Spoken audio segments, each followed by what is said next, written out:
اور خلفائے راشدین کے سلسلے میں جو بھی بات ہوئی ہے، اگر ہماری زندگی میں انقلاب پیدا نہیں کیا تو حجت علیکا، یہ آپ کے گلے کا ایسا فندہ بنے گا کہ آپ جواب نہیں دے سکتے۔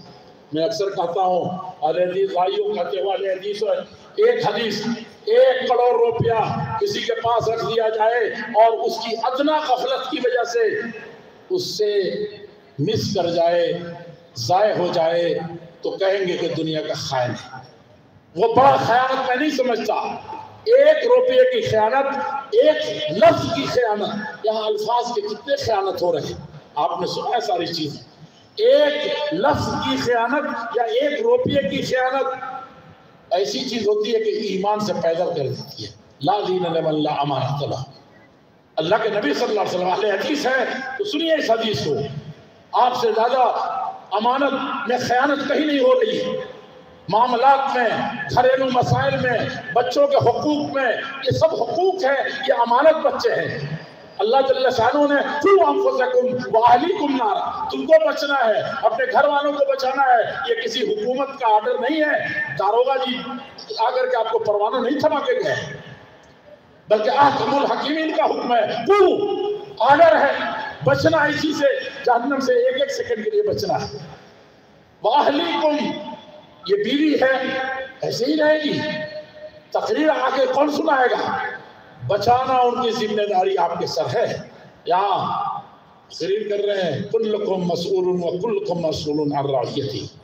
یہاں یہ نہیں ہے وہ جو جمعیت کا کوئی بڑا بنے گا، ملک کا سربراہ بنے گا اور دنیا کا ہیرو بنے گا، آپ اس کے گلے ڈالیں گے؟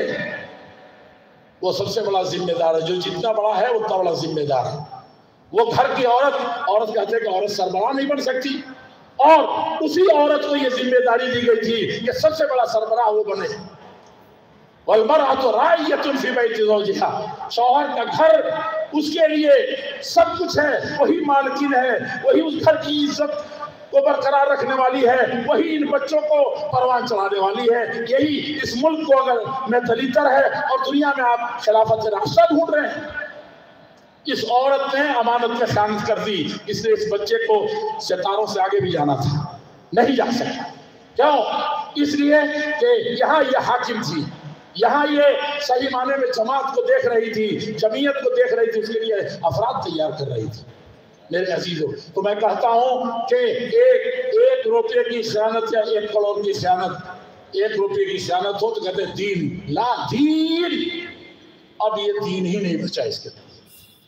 من لا امانت لہو، جو امانت جس کے پاس ہو، اور اتنے بڑے دین کی، اتنی بڑی قرآن کی، حدیث کی، ایمان کی، اور ان اسلاف کی، خلفائے راشدین کی، صحابہ اکرام کی، امامان دین کی، سب کے ہاتھ بٹوارے ہو گئے۔ آپ نے بٹوارہ کبھی قبول نہیں کیا۔ یہ بھارت کے بٹوارہ کی بات نہیں کر رہا ہوں، اور بھارت کا بٹوارہ بھی آپ نے نہیں قبول کیا تھا۔ مولانا ابوالکلام آزاد کے دل سے پوچھئے، آپ چھوٹی چھوٹی چوٹ میں اپنے سگے بھائی سے لڑائی کر کے بٹوارہ کرتے ہیں،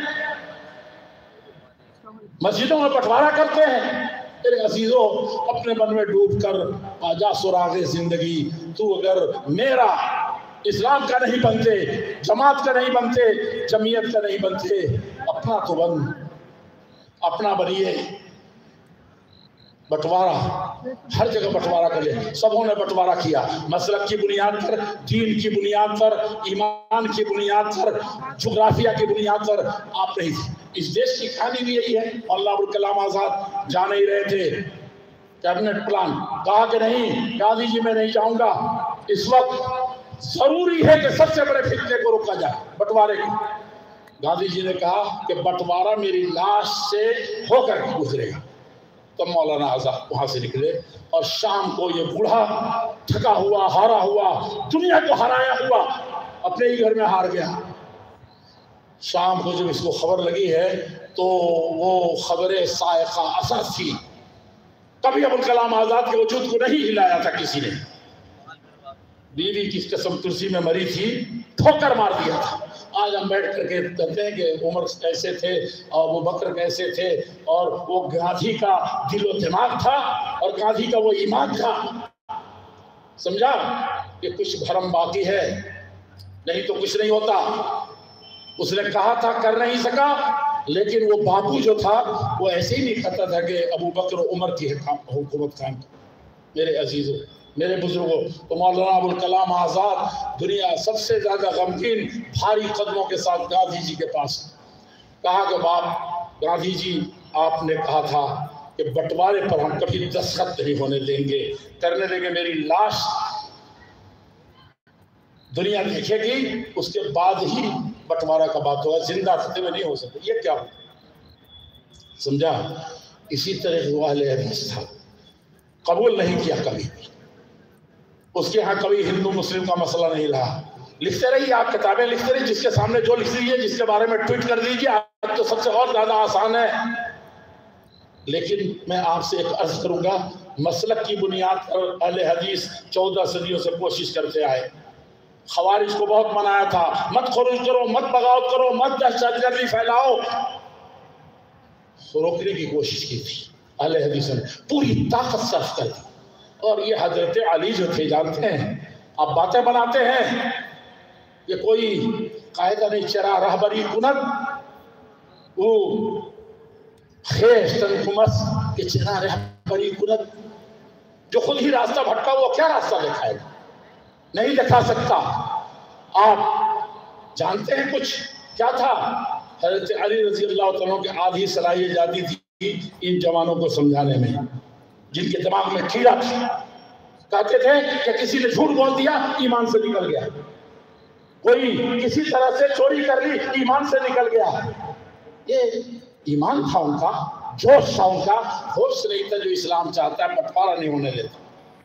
وہ سب کچھ رکھتا ہے، اس کے لیے 1000 دروازے کھولتا ہے کہ توبہ کر لو. ہمارے توبے کی طرح نہیں کہ تقریر سنی تھوڑی دیر کے لیے تازہ ہوا ایمان، جب تھپیڑے ادھر سے لگے تب تھوڑا سا ایمان آیا، اور جب ستائے گئے تب خدا یاد آیا.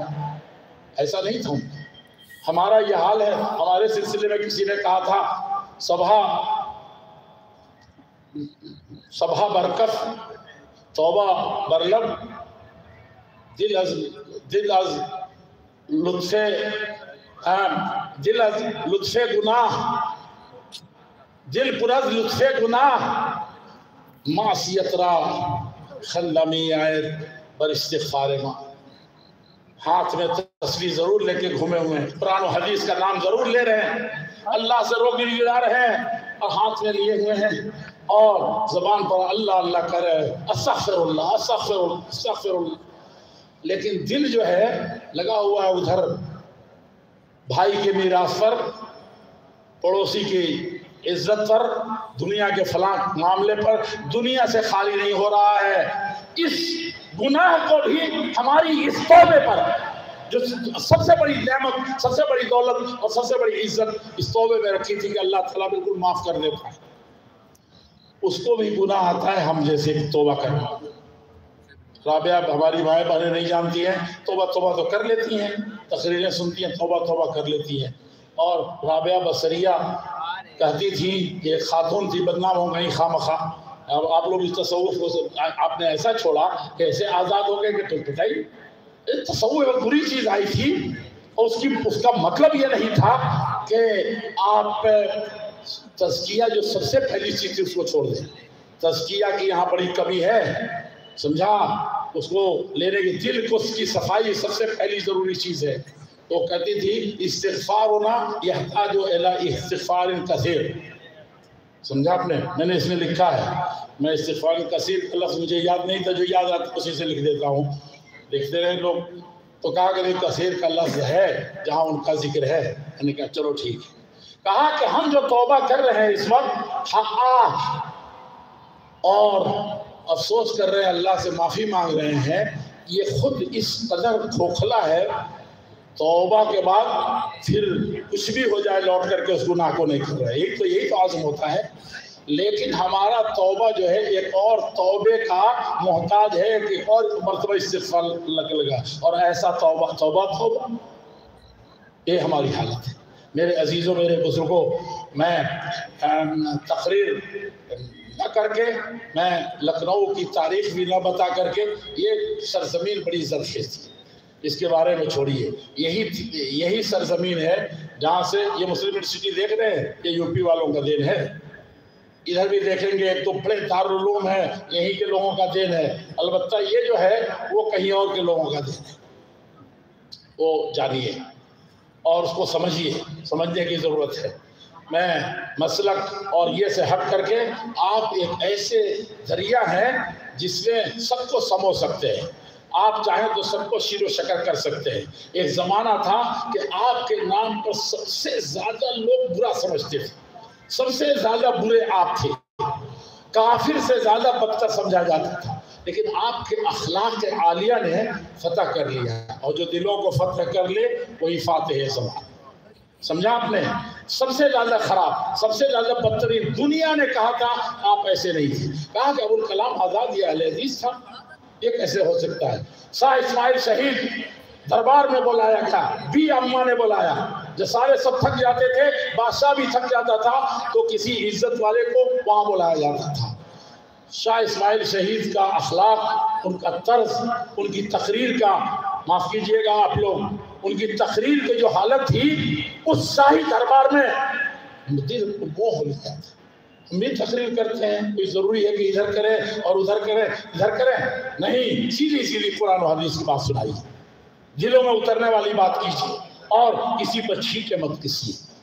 کبھی آپ ایسا نہیں ہو سکتے۔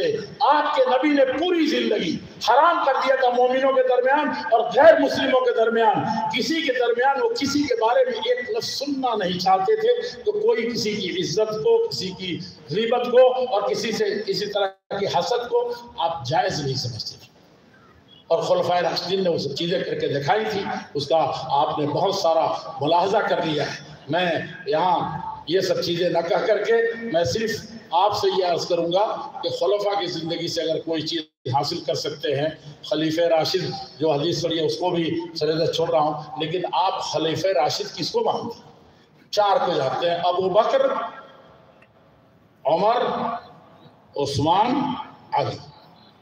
سب کی ایک ایک چیز کم سے کم ابھی یاد کر لیجیے، جان لیجیے، لیکن اس کا بھی وقت نہیں ہے۔ لیکن یہ خلیفت، ابھی میں نے ایک حدیث جو پڑھی ہے عربی خطبے میں، کیا ہے؟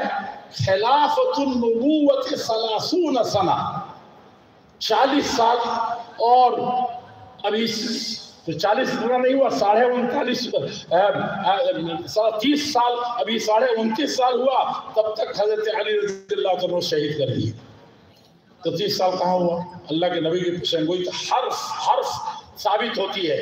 سریے اس کو لوگ کر کے، یہ صرف جماعت کے لوگوں سے نہیں کہہ رہا ہوں، صرف ملت کے لوگوں سے نہیں کہہ رہا ہوں، صرف ملک کے لوگوں سے نہیں کہہ رہا ہوں، ساری انسانیت کے لیے اس کا پیغام ہے۔ جس خلافت کا کہیں ذکر نہیں آیا وہ حضرت حسن تھے جو 30 سال پورا کیا تھا۔ حضرت حسن کے سلسلے میں بہت کچھ تھا، ان لوگوں نے ہمارا وہ مضمونی لیکن ترجمان میں چھپ جائے، کہا کہ یہ اداریہ بنا دیجئے، فرصت تو 1 منٹ نہیں ہے، لیکن اس کا کاٹ کے ایک حصہ دیا، میرا دل کٹ گیا اس میں نے کہا کہ کچھ نہیں ہوتا، وہ ہوتا تو سب سے اچھا تھا۔ میں حضرت حسن رضی اللہ عنہ جانتے ہیں کیا کیا تھا؟ ایسا منظر پرجوش جوانوں نے نہیں کیا تھا، اپنوں نے، لڑانے والوں نے نہیں کیا تھا، نفاق کی بنیاد پر، فہمی کی بنیاد پر، اجتہاد کی بنیاد پر جو کچھ ہوا تھا، یہی ایک خلیفہ راشد کا اور اس نبوت کے، اس خلافت راشدہ کا آخری کارنامہ، اور یہی قیامت تک کے سب سے بڑا کارنامہ تھا 5ویں خلیفہ راشد کا۔ جانتے کون تھے وہ؟ حضرت حسن تھے۔ سنیے گا ذرا مولانا، میں جمعیت ہوں، دیکھ رہا ہوں جمعیت کو کس طریقے سے چلنے چاہیے، کیا ہونا چاہیے، میں نے ایسا کہیں نہیں دیکھا ہے جو یہاں ہوتا۔ دوسروں کو برداشت کرنے کے لیے آپ پیدا ہوئے تھے، ساری دنیا کو لے کر کے چلنے کے لیے، اپنے کو نہیں برداشت کر پا رہے، اپنے بھائی کو، ناظم امیر کو نہیں برداشت کر رہا، امیر ناظم کو نہیں برداشت کر رہا، سگا بھائی کو نہیں برداشت کر رہا، کیا دوسروں کو پیغام دیں گے آپ؟ میں نے دیکھا ہے، پورے ہندوستان کا دورہ کرتا ہوں، اور ایک میرا خاندانی پس منظر ہے، اتنے چھوٹے سے دیکھتا تھا میں، اور اسی وقت سے حساس تھا۔ میں نے دیکھا کہ کسی بھی ہندو گاؤں میں جہاں مسلمانوں کا وجود نہیں ہے، ایک آدھ گھر ہے، وہ بہت پہنا کی طرح رہتے ہیں، آج بھی رہتے ہیں پہنا کی طرح۔ اتنی عزت ہوتی ہے اس برہمنی گاؤں میں، اس یادیوں کی بستی میں، ان ملاحوں کی بستی میں۔ میں نے یہ اپنی آنکھوں سے دیکھا ہے، وہاں کے جتنے جھگڑے آتے تھے اور میں چھوٹے سے دیکھ رہا تھا وہ سب ہندوؤں سے ہندوؤں کے تھے، سمجھا کہ نہیں سمجھا؟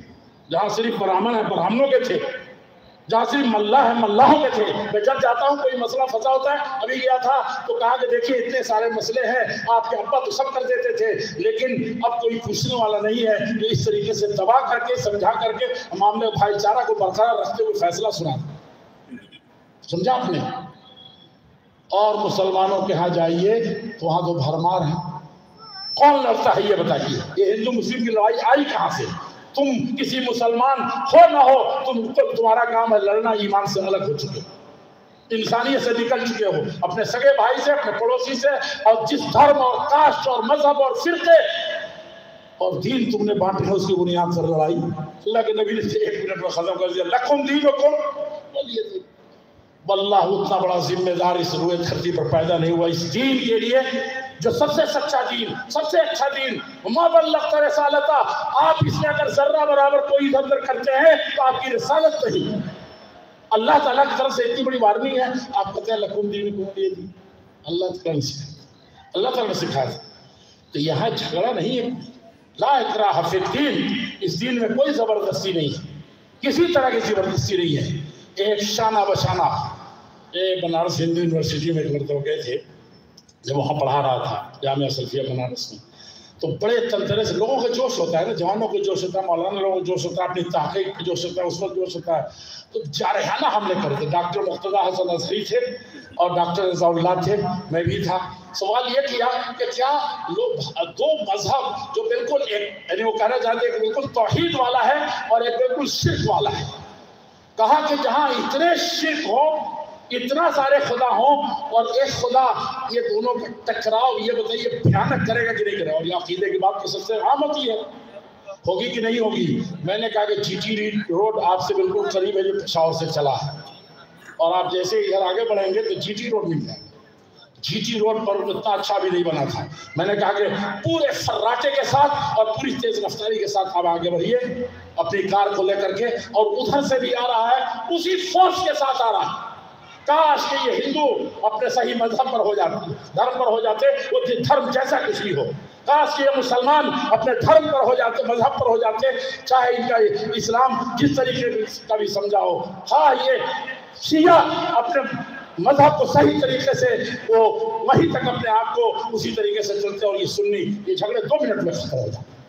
کلب صادق کا ذکر کر رہے تھے، یہ بھر رہا تھے اور اپنے ڈپٹا سنا رہے تھے۔ میں جانتا ہوں اس وقت کس طرح کی مصیبت آئی تھی، اور قلب صادق کو صرف اشارہ کیا تھا، اور وہ آ کر کے مولانا جو ہم کہہ نہیں سکتے تھے، یہاں سوچ نہیں سکتے تھے، کر نہیں سکتے تھے، اس نے میڈیا کے سامنے بھی کہا، اللہ کرے کہا اتنا نہیں کہا کہ مولانا مجھے کہہ دیتے، سمجھا آپ نے؟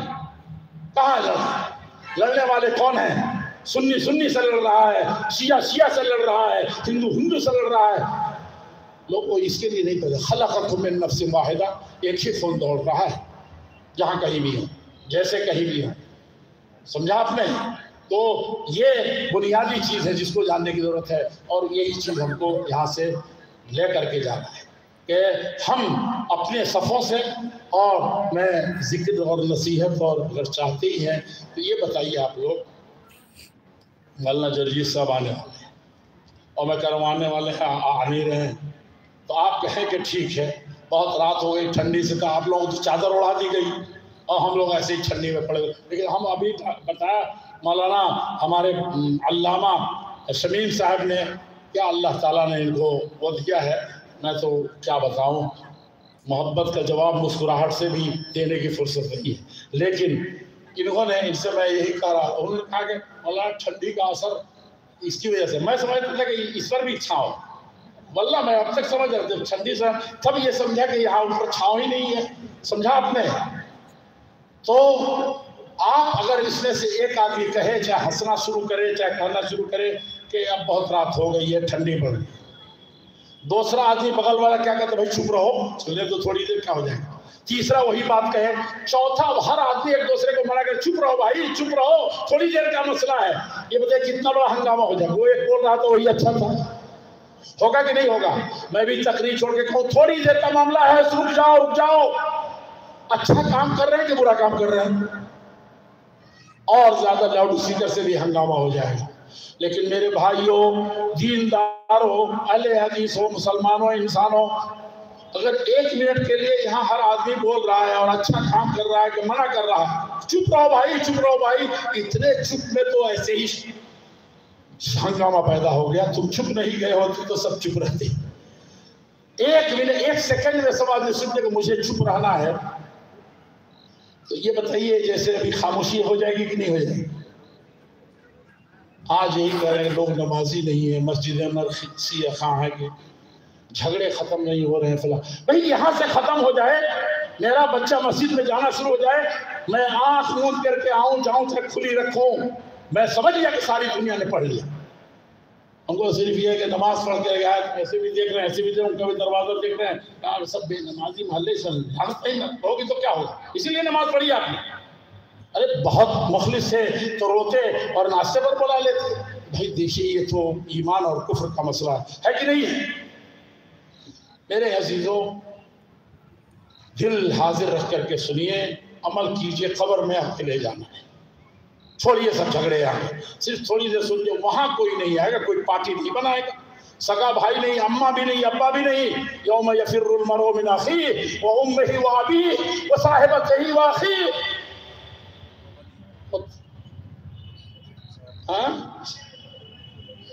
وصاحبتہ وبنیہ. میرے عزیزوں، سب یہ چیزیں ہیں. اکیلے قبر میں جانا ہے.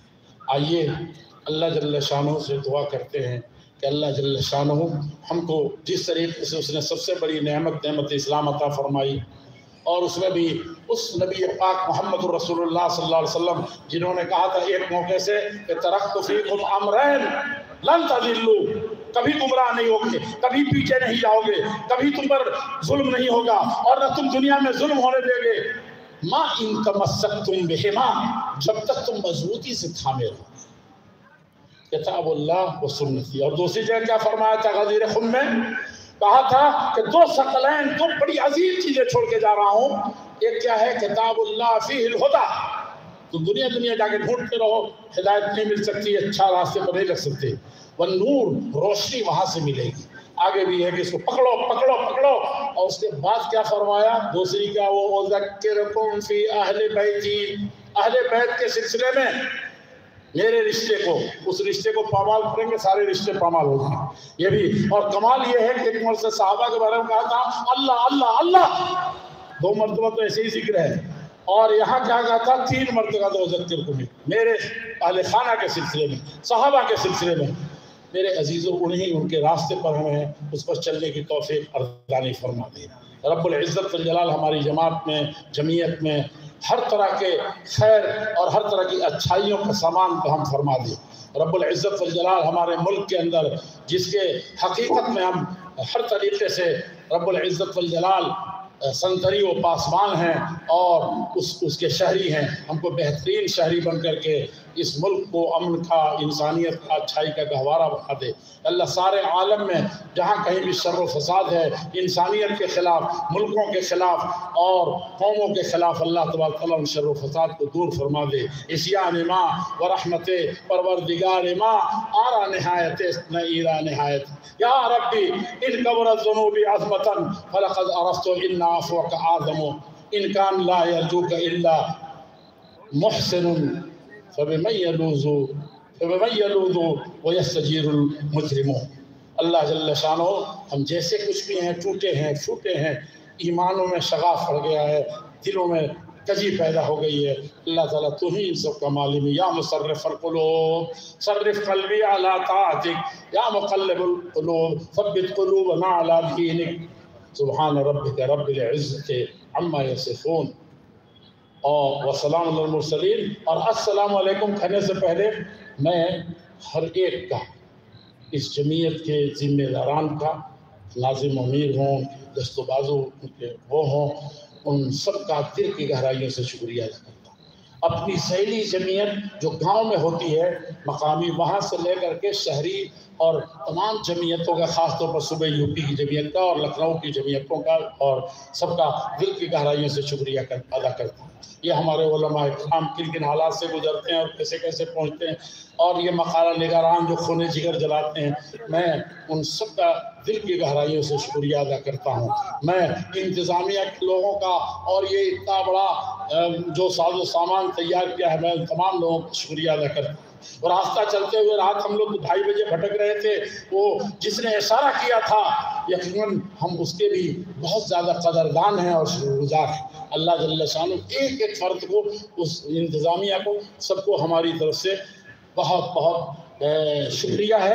اللہ جل شانہ قبول فرمائے، بلکہ ہم سب مل کے اللہ جل شانہ شکریہ ادا کریں کہ وہی داتا ہے، وہی دیتا ہے، اور منت بنے خدمت سلطان حمید کنی منت ازو ثنا اس کی خدمت بذاست۔ والسلام علیکم ورحمۃ اللہ وبرکاتہ۔ جزاکم اللہ خیر، بارک اللہ فیکم۔ دیتے ہیں ہمارے میرے محترم حفظ اللہ، بس 1 منٹ آپ کے لیں گے، اس کے بعد شیخ جدید صاحب آپ کے درمیان تشریف لائیں گے۔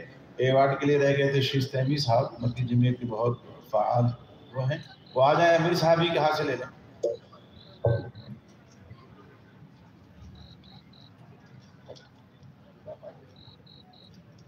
شادی کو آتی ہے یہ کیا